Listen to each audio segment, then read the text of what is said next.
मेरा नाम नेहा है। हम मिडिल क्लास फैमिली के माता पिता भी अजीब सी सोच रखते हैं। मेरे माँ बाप को लगता था कि मैं एक अकेले घर में शादी करके जाऊंगी तो वहाँ पर राज करूंगी। मेरे ससुराल में ना तो नंदे थीं और ना ही सास ससुर का झंझट था, बल्कि मैं कहूँगी कि सास ससुर तो समझने वाली बहुओं के लिए उनके माता पिता की तरह होते हैं। जो बहुएं सास ससुर को नहीं समझती, उनकी भी कुछ अपनी मजबूरियां होती होंगी। मेरी सोच तो ये थी कि मेरी शादी एक ऐसे घर में हो जहाँ का भरा पूरा परिवार हो, लेकिन शायद सास ससुर की सेवा करना मेरे नसीब में नहीं था। लेकिन मेरे माँ बाप इस बात पर भी खुश थे। कहते थे कि अमीर लड़का है, हमारी बेटी को हमेशा खुश रखेगा। वो लड़का तो क्या था, एक 40 साल का आदमी था और एक बेटे का बाप था। उनका नाम विनोद सिंघानिया था। वो शायद अपने 15 साल के बेटे के लिए किसी नर्स के रूप में एक बीवी की तलाश कर रहा था। लेकिन मेरे माँ बाप इन बातों को कहाँ समझते थे। बड़ा सा घर देखा और मेरी शादी उस घर में कर दी। उन्होंने सोचा हमारी बेटी को इस घर में दुनिया भर का आराम मिलेगा। हर माता पिता अपनी औलाद का सुख ही देखना चाहते हैं। यही सब कुछ मेरे माँ बाप ने भी किया था और मैंने भी उनकी पसंद के मुताबिक शादी कर ली, क्योंकि मैं जानती थी अच्छी बेटियां कभी ना नहीं करती। वो तो अपने माँ बाप की रजामंदी में ही अपनी खुशियों को ढूंढ लेती है। वो मेरी शादी का दिन था, न कोई धूम धड़ाका, न कोई ढोल बाजे, क्योंकि सिंघानिया साहब की ये डिमांड थी कि शादी बहुत सादगी से हो। उन्हें शोर शराबा बिल्कुल पसंद नहीं था। शायद वो अपनी पहली बीवी के जख्मों से जान नहीं छुड़ा पाए थे, जिनकी मृत्यु आज से 12 साल पहले हो गई थी। सिंघानिया साहब की बीवी बनकर जब मैं इस हवेली में आई तो यहाँ भी सन्नाटों का राज था। बड़ी ही अजीब शादी थी। ना तो मुझे लेने नंदे आईं और ना ही सास ने सर पर हाथ रखा। सच कहूँ तो मैं इन रिश्तों के लिए तरसती थी, क्योंकि मैं जानती हूँ मोहब्बत से रिश्ते बनाना भी एक अनोखा सफ़र होता है। उसकी मंजिल हमेशा खुशगवार होती है। वो शाम का वक्त था। शादी के बाद मैं सिंघानिया साहब की बड़ी सी गाड़ी में बैठकर उनके घर पर आ गई। वो शादी का दिन था, मगर वो इतने व्यस्त थे कि उन्होंने मुझे घर के बाहर ही ड्रॉप किया और कहने लगे कि तुम अंदर जाओ, मुझे कुछ ज़रूरी काम है। अभी दरवाज़ा खोलोगी तो शालू तुम्हें अंदर ले जाएगी। मैंने सोचा ये शालू कौन है। मैंने धीमे से पूछा, क्योंकि इस घर में कोई औरत नहीं रहती थी। उन्होंने कहा नौकरानी है हमारी। उन्होंने बड़े घमंड भरे अंदाज में कहा और गाड़ी स्टार्ट करके चले गए। मैं उन्हें देखती ही रह गई। घर के दरवाजे पर खड़ी होकर सोच ही रही थी कि दरवाजे पर दस्तक दिए बिना ही दरवाज़ा खुल गया। एक खूबसूरत 20 साल की जवान लड़की ने दरवाज़ा खोला। वो इतनी ज़्यादा खूबसूरत थी, उसका हुस्न एक क़यामत ढा रहा था। उसकी खूबसूरती देखकर मैं भी एक लम्हे को घबरा गई। उस लड़की को मैं देखती ही रह गई। मैं उस लड़की को देखकर ये सोचने लगी कि अगर इतना कातिल हुस्न सिंघानिया साहब के घर में पहले से ही मौजूद था तो उनको मुझसे शादी करने की क्या ज़रूरत पेश आई। लेकिन शायद मर्द बीवियां ख़ानदानी और महबूबा खूबसूरत ढूंढते हैं। खैर, अब इतना सोचने का कोई फ़ायदा नहीं था। ये औरत अपनी आंखों से ही बड़ी तेज़ और चालाक औरत लगती थी। अगले ही लम्हे मुझे दूर से घुटी घुटी चीखों की आवाज़ें सुनाई दी। मैं चौंक कर रह गई। शुरू से ही ऐसे ऐसे वाक़ये होने लगे थे जिनसे मुझे कुछ गड़बड़ का एहसास हुआ तो मेरे कान खड़े हो गए। जब शालू ने देखा कि कमरे से आने वाली चीखों पर मेरा ध्यान है तो उसने मुझे ऊंचा ऊंचा बोलना शुरू कर दिया। जानबूझकर वो मेरा ध्यान बटाने की कोशिश करने लगी, मगर मेरा ध्यान तो सिर्फ़ और सिर्फ उस आखिरी वाले कमरे से आने वाली चीखों पर था, जिसे वो हर सूरत में चाहती थी कि मैं उन चीखों को नज़रअंदाज कर दूं। खैर, मुझे उसकी बात तो माननी ही थी, क्योंकि यहाँ पर मेरा पहला दिन था। वो मुझे कमरे में ले गई और कमरे में ले जाकर मुझे बेड पर बैठाते ही खुद मेरे कमरे से बाहर चली गई। दरवाज़ा बंद करने लगी तो चीखों की आवाज़ और भी तेज़ हो गई थी। मैं सोचती रह गई कि ये तो अजीब घर है, एक तो सन्नाटा, ऊपर से ये ख़तरनाक चीखने की आवाज़ें। खैर, मैं अपने पति विनोद का इंतज़ार करने लगी। रात के 12 बज गए बैठे बैठे। मेरी कमर अकड़ गई, मगर विनोद नहीं आए। 1 बजे मेरी आंख लगने ही वाली थी कि कमरे का दरवाज़ा अचानक से खुला और वो अंदर आ गए। मेरे दिल में धड़कनों का शोर था और ना ही आंखों में कोई अरमान थे, क्योंकि ये तो एक अरेंज मैरिज थी और मुझे बस अपने माँ बाप की खातिर इस रिश्ते को निभाना था। विनोद आकर मेरे करीब बैठ गए और उनकी आंखों में भी घबराहट के अलावा कुछ और नहीं था। शायद उन्होंने भी इस उम्र में ये शादी अपने जज्बातों को उभारने के लिए नहीं की थी, बल्कि वजह तो कुछ और ही होगी। मैं दिल ही दिल में सोच रही थी कि वो मुझसे अचानक बोले, मैं झूठ बोलने का आदी नहीं हूँ और ना ही तुमसे झूठे वादे करूँगा। ये नहीं कहूँगा कि मैं तुमसे नफ़रत करूँगा, लेकिन मुझसे ज़्यादा उम्मीदें मत रखना। मैंने ये शादी अपने बेटे के लिए की है। मेरा बेटा अजीब सी आदतों का शिकार है। तुम पढ़ी लिखी हो, मुझे उम्मीद है कि तुम उसे संभाल लोगी। मैंने कहा, जी क्यों नहीं, आपका बेटा मेरी जिम्मेदारी है। मैंने पहली बार उनकी बात का जवाब दिया। वो खुश होकर कहने लगे, बस मुझे तुमसे इसी बात की उम्मीद थी। नेहा, पढ़ी लिखी लड़कियां वाकई बहुत अच्छी होती हैं। मेरा बेटा अजीब सी आदतों का शिकार है। जब देखो कमरे में सोता रहता है। रात के 8 बजे से लेकर सुबह के 12 बजे तक सोता रहता है और उसका ख्याल बस शालू ही रखती है। शालू हमारी पुरानी नौकरानी है, उस पर भी मैं ज़्यादा भरोसा नहीं कर सकता। इसीलिए मैं अपने बेटे की संपूर्ण जिम्मेदारी तुम्हारे ऊपर सौंपना चाहता हूँ। विनोद ये बात बताकर चुप हो गए। मेरे दिमाग में शालू का चेहरा घूमने लगा। शालू इस घर की नौकरानी कहीं से नहीं लगती थी। उसके तो तेज़ तर्रार लहजे से लगता था कि जैसे वो घर की मालकिन है। मैंने ये बात विनोद से नहीं कही कि आते ही घर के मामलात में दखल अंदाजी करना अच्छा नहीं लगता। मैंने चुप्पी बांध ली। मैंने सोच लिया था कि मैं विनोद के बेटे का ख्याल ज़रूर रखूँगी। वो उससे बेपनाह मोहब्बत करते हैं।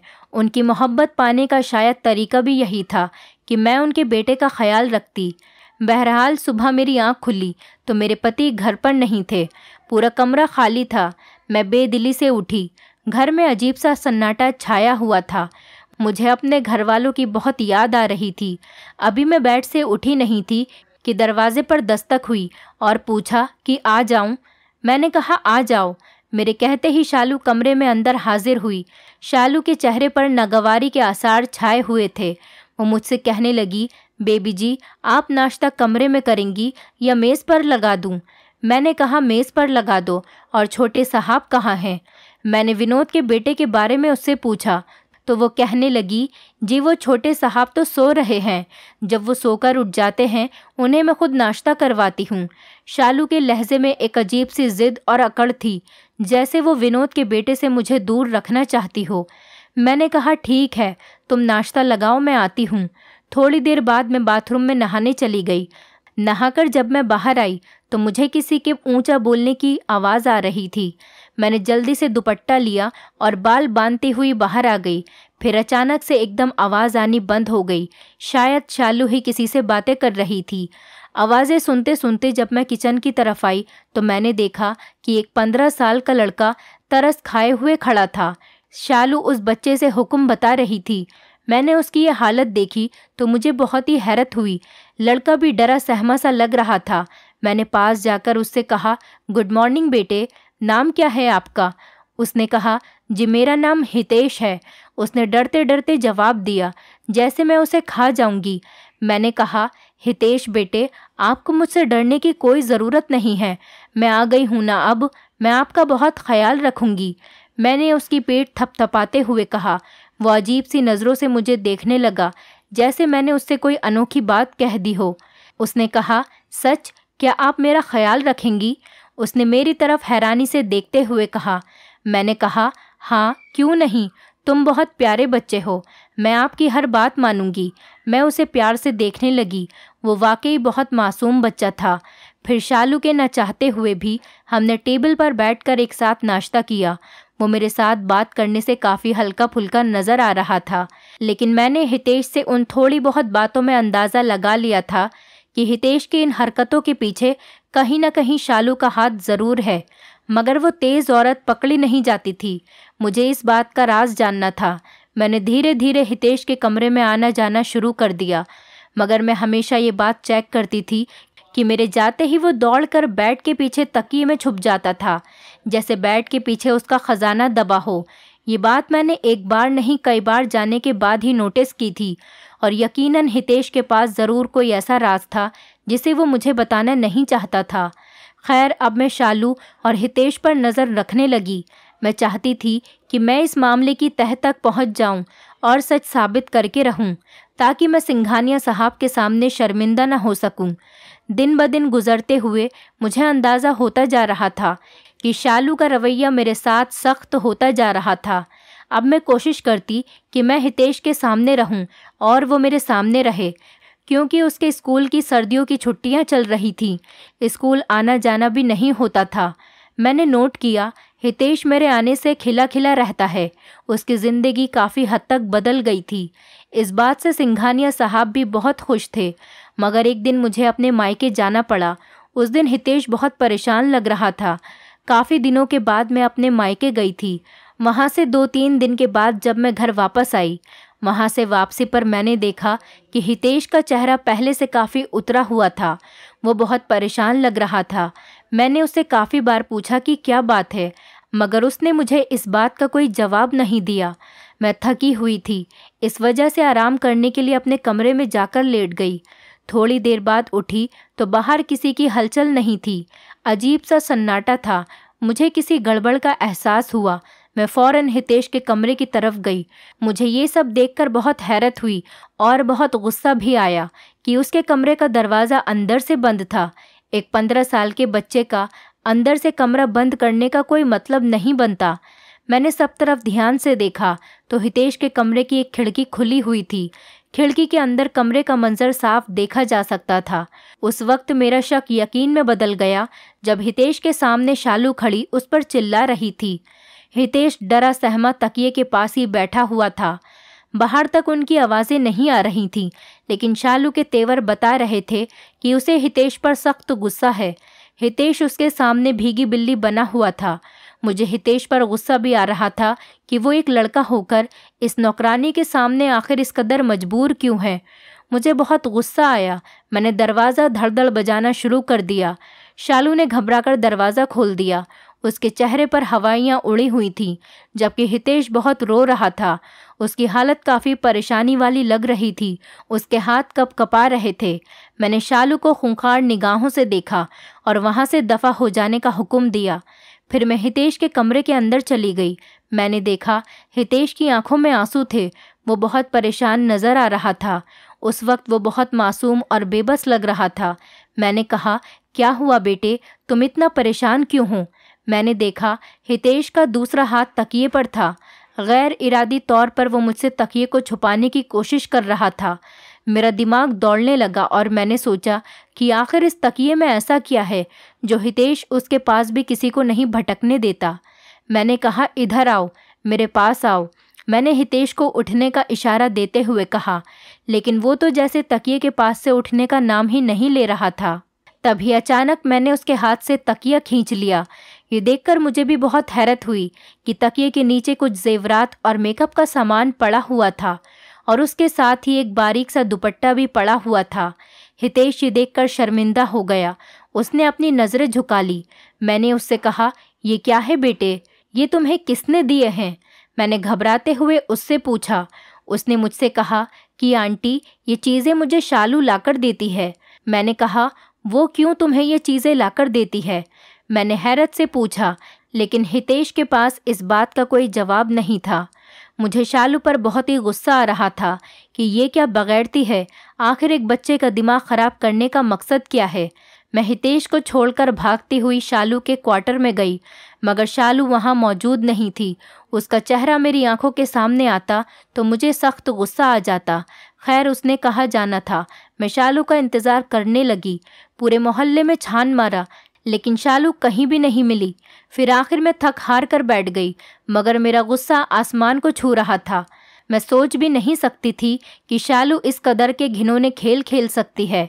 मैं शालू से हमेशा नफरत ही करती रहती थी। अगर मुझे उसकी हकीकत के बारे में पता न होता। शाम को जब विनोद घर आए तो दरवाजे पर दस्तक हुई। उनके साथ शालू भी घर के अंदर आई। विनोद के होते मैं शालू से बातचीत नहीं कर सकी।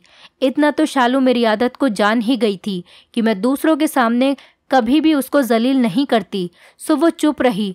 वो जान गई थी कि मैं उसका राज मालूम कर चुकी हूँ। अब की बार शालू अपने क्वार्टर में बंद रहने लगी थी। ज़्यादातर बाहर नहीं निकलती थी। हितेश भी नॉर्मल हो रहा था। मैंने उसके कमरे में जाकर जेवर और मेकअप का सामान फेंक दिया था। अब बारी उसकी परवरिश की थी।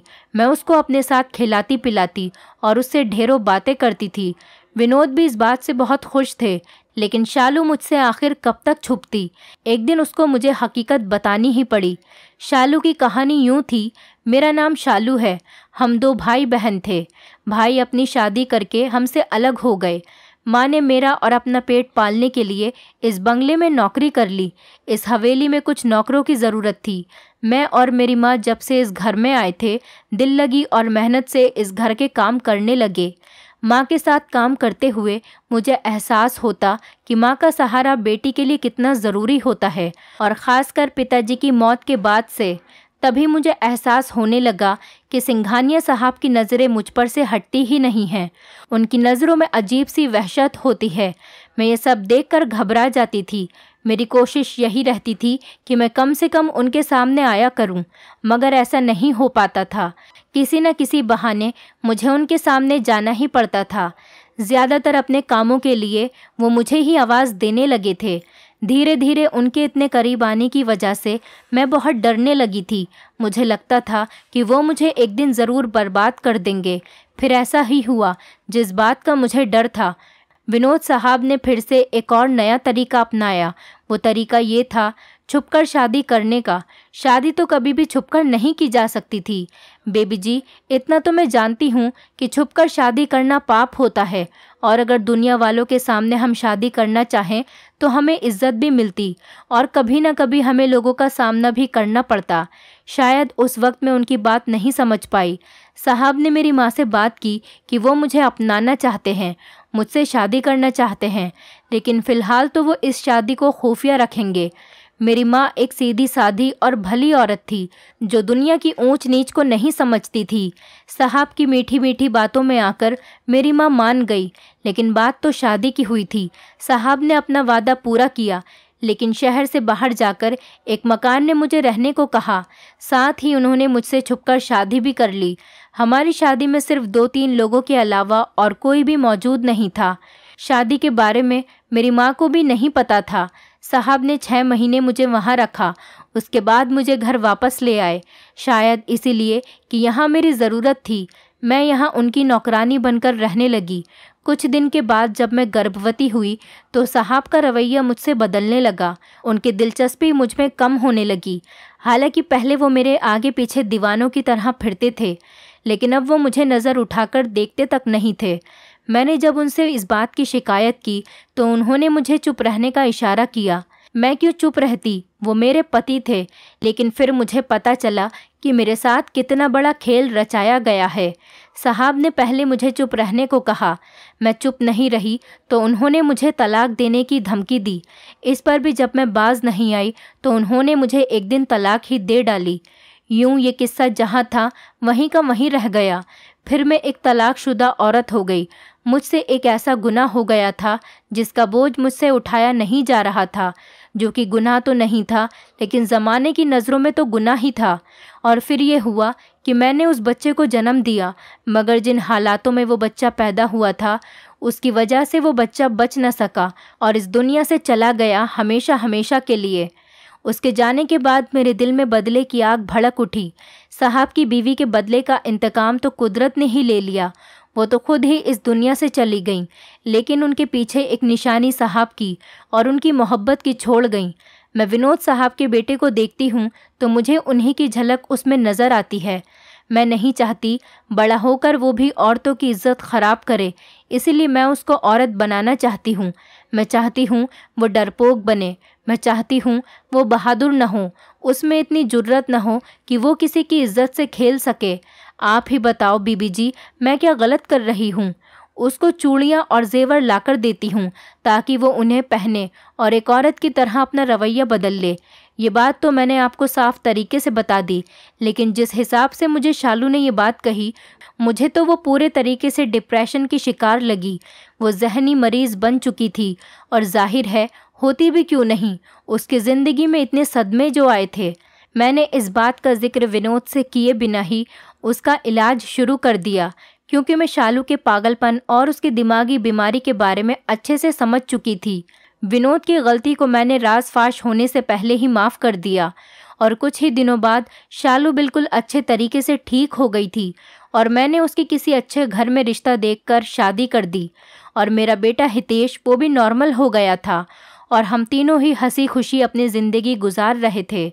दोस्तों, उम्मीद करती हूँ आपको हमारी कहानी पसंद आई होगी। कहानी पसंद आई है तो वीडियो को लाइक करें, चैनल पर नए हैं तो चैनल को सब्सक्राइब करें और हाँ, नोटिफिकेशन बेल को ज़रूर दबाएं ताकि अगली अपडेट सबसे पहले आपको मिले।